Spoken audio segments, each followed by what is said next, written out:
Excel PU college ಗುರುವಾಯಿನಕೆರೆ, ಕರ್ನಾಟಕದ number 1 PU college. Admissions open now. ರಾಜ್ಯ ಕಾಂಗ್ರೆಸ್ ಸರ್ಕಾರ ಮಹಿಳೆಯರ ಉಚಿತ ಪ್ರಯಾಣಕ್ಕೆ ನೀಡಿರುವಂತಹ ಶಕ್ತಿ ಯೋಜನೆಗೆ ಇನ್ಮುಂದೆ ಆಧಾರ್ ನಿರಾಧಾರವಾಗಲಿದೆ. ಯಾಕಂದ್ರೆ ನಾರಿ ಶಕ್ತಿಗೆ ಸ್ಮಾರ್ಟ್ ಕಾರ್ಡ್ ವಿತರಣೆ ಮಾಡೋಕೆ ಸಾರಿಗೆ ಇಲಾಖೆ ನಿರ್ಧಾರ ಮಾಡಿದೆ. ಅದು ಅಲ್ಲದೆ ಈ ಕಾರ್ಡ್ ಡಬಲ್ ಲಾಭ ಕೂಡ ಕೊಡಲಿದೆ. ಹಾಗಿದ್ರೆ ಈ ಸ್ಮಾರ್ಟ್ ಕಾರ್ಡ್ ಪಡೆಯುವಂತಹ ವಿಧಾನ ಹೇಗೆ? ಈ ಸ್ಮಾರ್ಟ್ ಕಾರ್ಡ್ನಲ್ಲಿ ಏನೆಲ್ಲ ಇರುತ್ತೆ? ಡೀಟೇಲ್ಸ್ ಇಲ್ಲಿದೆ.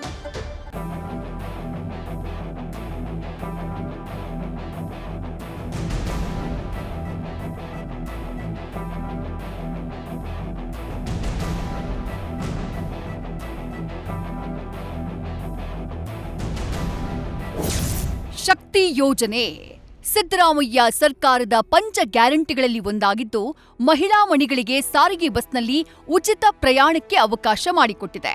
ಜೂನ್ 11, 2023ರಿಂದ ಜಾರಿಗೆ ಬಂದಿರುವ ಯೋಜನೆ ಕೋಟ್ಯಂತರ ಮಹಿಳೆಯರಿಗೆ ಶಕ್ತಿ ತುಂಬಿದೆ. ಇದುವರೆಗೆ ಆಧಾರ್ ಕಾರ್ಡ್ ತೋರಿಸಿದ ಎಲ್ಲ ಮಹಿಳೆಯರಿಗೂ ಉಚಿತ ಪ್ರಯಾಣಕ್ಕೆ ಅನುವು ಮಾಡಿಕೊಡಲಾಗಿದೆ. ಇದೀಗ ಯೋಜನೆಯಲ್ಲಿ ಸರ್ಕಾರ ಮತ್ತೊಂದು ಗಿಫ್ಟ್ ನೀಡೋಕ್ಕೂ ಮುಂದಾಗಿದೆ.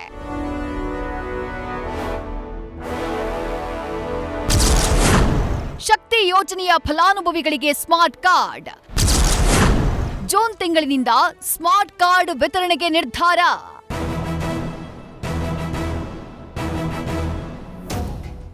ಎಸ್, ಮುಂದಿನ ತಿಂಗಳಿನಿಂದ ಕೆಎಸ್ಆರ್ಟಿಸಿ, ಬಿಎಂಟಿಸಿ ಬಸ್ಗಳಲ್ಲಿ ಉಚಿತ ಪ್ರಯಾಣಕ್ಕೆ ಆಧಾರ್ ಕಾರ್ಡ್ ತೋರಿಸಿದ್ರೆ ಆಗಲ್ಲ. ಇದರ ಬದಲಿಗೆ ಸ್ಮಾರ್ಟ್ ಕಾರ್ಡ್ ವಿತರಣೆ ಮಾಡೋಕೆ ಸರ್ಕಾರ ನಿರ್ಧಾರ ಮಾಡಿದೆ. ಶಕ್ತಿ ಯೋಜನೆಯ ಲಾಭ ಪಡಿತಾ ಇರೋ ಫಲಾನುಭವಿಗಳಿಗೆ ಸ್ಮಾರ್ಟ್ ಕಾರ್ಡ್ ನೀಡಲಾಗುತ್ತೆ. ಆಧಾರ್ ಕಾರ್ಡ್ ನೀಡಿದ್ರೆ ಸ್ಮಾರ್ಟ್ ಕಾರ್ಡ್ ವಿತರಣೆ ಮಾಡಲಾಗುತ್ತೆ. ಮೊದಲು ಬಿಎಂಟಿಸಿ ಮಹಿಳಾ ಪ್ರಯಾಣಿಕರಿಗೆ ಸ್ಮಾರ್ಟ್ ಕಾರ್ಡ್ ವಿತರಣೆಗೆ ನಿರ್ಧಾರ ಮಾಡಿದ್ದು, ಬಳಿಕ ಉಳಿದ ಸಾರಿಗೆ ನಿಗಮಗಳ ಮಹಿಳಾ ಪ್ರಯಾಣಿಕರಿಗೆ ಕಾರ್ಡ್ ವಿತರಣೆ ಮಾಡಲಾಗುತ್ತೆ ಅಂತ ಹೇಳಲಾಗ್ತಾ ಇದೆ. ಬೆಂಗಳೂರು 1 ಕೇಂದ್ರಗಳು, ಬಾಪೂಜಿ ಸೇವಾ ಕೇಂದ್ರಗಳು ಹಾಗೆ ಕೇಂದ್ರ ಸೈಬರ್ ಸೆಂಟರ್ನಲ್ಲಿ ಆನ್ಲೈನ್ನಲ್ಲಿ ಅರ್ಜಿ ಸಲ್ಲಿಸಬೇಕಿದ್ದು, ರಾಜ್ಯದ ಎಲ್ಲ ಬಸ್ ನಿಲ್ದಾಣಗಳಲ್ಲಿ ಸ್ಮಾರ್ಟ್ ಕಾರ್ಡ್ ವಿತರಣೆ ನಡೆಯುತ್ತೆ. ಈ ಸ್ಮಾರ್ಟ್ ಕಾರ್ಡ್ಗಳನ್ನ ಇತರರಿಗೆ ವರ್ಗಾಯಿಸೋಕೆ ಅವಕಾಶವಿಲ್ಲ. ಕಾರ್ಡ್ ವಿತರಣೆ ಪ್ರಯೋಗಾತ್ಮಕವಾಗಿ ಮೊದಲಿಗೆ ಬಿಎಂಟಿಸಿಯಲ್ಲಿ ಜಾರಿಗೆ ಬರಲಿದ್ದು, ಹೀಗಾಗಿ ಬಿಎಂಟಿಸಿಯಲ್ಲಿ ಈಗಾಗಲೇ 11,000 ಇಟಿಎಂ ಯಂತ್ರ ಖರೀದಿ ಮಾಡಲಾಗಿದೆ. ಇನ್ನು ಸ್ಮಾರ್ಟ್ ಕಾರ್ಡ್ ಜಾರಿಗೊಳಿಸೋಕೆ ಬಿಎಂಟಿಸಿ ಸನ್ನದ್ಧವಾಗ್ತಾ ಇದೆ. ಎಲ್ಲ ಡಿಪೋಗಳಿಗೆ ಅತ್ಯಾಧುನಿಕ ಟಿಕೆಟ್ ಮಿಷನ್ಗಳನ್ನ ವಿತರಿಸೋಕೆ ನಿರ್ಧಾರ ಮಾಡಲಾಗಿದೆ. ಈ ಮಿಷನ್ಗಳ ಮೂಲಕ ಸ್ಮಾರ್ಟ್ ಕಾರ್ಡ್ಗಳನ್ನ ಸುಲಭವಾಗಿ ರೀಡ್ ಮಾಡಬಹುದು.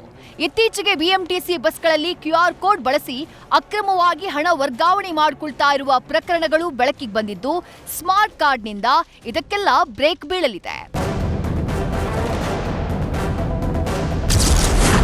ಮೆಟ್ರೋ ಸಂಚಾರಕ್ಕೂ ಸ್ಮಾರ್ಟ್ ಕಾರ್ಡ್ ಬಳಕೆ. ಒಂದೇ ಒಂದು ಸ್ಮಾರ್ಟ್ ಕಾರ್ಡ್, ಡಬಲ್ ಲಾಭ.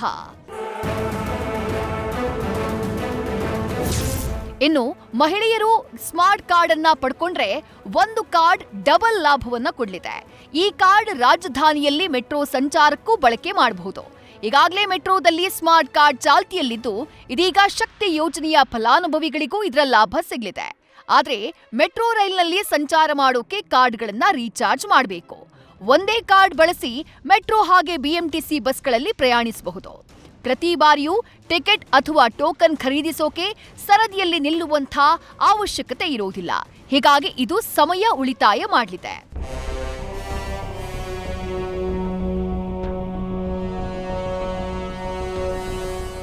ಒಟ್ಟಾರೆ ರಾಜ್ಯದ ಮಹಿಳೆಯರಿಗೆ ಉಚಿತ ಸಾರಿಗೆ ಸೌಲಭ್ಯ ಒದಗಿಸಿ ಆರ್ಥಿಕ ಸ್ವಾವಲಂಬನೆ ಹಾಗೂ ಸಾಮಾಜಿಕ ಸಬಲೀಕರಣವನ್ನ ಉತ್ತೇಜಿಸುವುದು ಶಕ್ತಿ ಯೋಜನೆಯ ಉದ್ದೇಶ.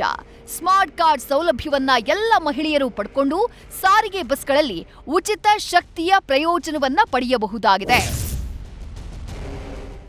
Bharat Krishnappa, News First, Bengaluru. News First ನಿರ್ಭೀತಿಯಿಂದ ನಿಮ್ಮ ಪರವಾಗಿ.